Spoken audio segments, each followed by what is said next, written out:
À Yamoussoukro, voir une femme panouie autour de la taille n'est pas chose inédite. C'est carrément un homme. À la maison ou au marché, cette tendance est omniprésente, touchant toutes les générations de la gente féminine. Un style bien enraciné dans les habitudes ivoiriennes. Le pagne, c'est traditionnel. Surtout ici à Yamoussoukro, c'est un village. Le feu Félix Houphouët-Boigny nous enseigne que le pagne ici. Même la jeune fille, lorsqu'elle a 18 ans. Le pagne, c'est notre coutume en Côte d'Ivoire. Et puis bon, les femmes, pour honorer la coutume, on attache un pagne. Ici, le pagne n'est pas qu'un simple accessoire de mode. C'est un allié essentiel au confort et à la mobilité, censé faciliter l'exécution des tâches domestiques de la vie de certaines Yamoussoises. Quand on attache le pagne, c'est un peu intéressant parce que tu es à l'aise en pilant le photo banane. Quand je porte le pagne, je me sens plus à l'aise que quand je suis dans le collant ou bien dans le jean ou bien dans les jupes. À la maison, avec les tâches ménagères, c'est relax.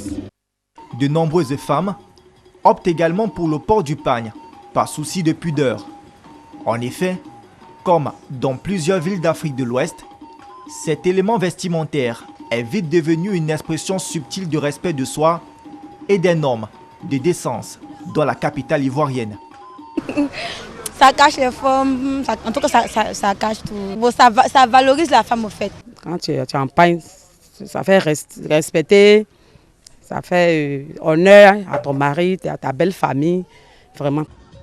Le pagne se porte aisément, même s'il faut toujours prendre des précautions. On peut mettre la culotte, tu peux porter une petite culotte ou bien les collants en bas.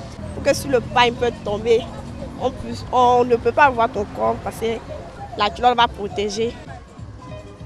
Le pagne est un véritable atout culturel ici en Côte d'Ivoire. C'est le cas encore dans beaucoup de pays d'Afrique de l'Ouest.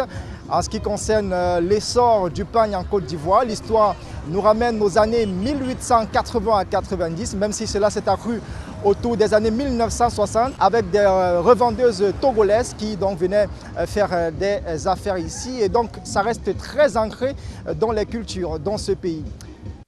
Ici, Yamoussoukro. Emmanuel Job, Fabrice Olmou, envoyés spéciaux pour Equinox Télévision.